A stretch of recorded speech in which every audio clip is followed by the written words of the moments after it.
પણ જમવાની કોઈ પણ વ્યવસ્થા નથી. તમે આ બહેનોને જ્યારે મેં પૂછ્યું કે તમે જમવાનું કઈ રીતના બનાવો છો, ત્યારે બહેનોએ મને એવું કીધું કે અમારા ઘરની અંદર 4 દિવસથી તો લોટ જ નહોતો. અમે જ્યારે અમને લોટ મળે ત્યારે અમે રોટલી બનાવીએ અને જ્યારે અમને ચોખા મળે ત્યારે અમે ભાત બનાવીએ.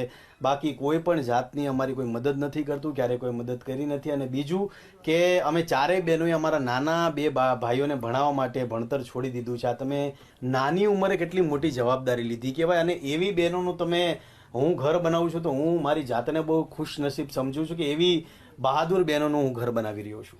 અત્યારે એમને રમવાને ભણવાના દિવસો છે, માતા પિતા નથી, અને આ દાદા છે કે દાદાને જોઈને હવે એવું નથી લાગતું કે હવે આ બધા કાર્યો કરી શકે, ઘર બનાવી શકે અથવા તો બહાર જઈને કોઈ પણ કાર્ય કરી શકે ને આમનું ભરણ પોષણ કરી શકે. અને કદાચ એટલે જ ભગવાને તમારા હાથે આ શુભ કાર્ય અને આ સારું કાર્ય કરાવવાનો એક મોકો તમને આપ્યો છે. બહુ સાચી વાત છે. અને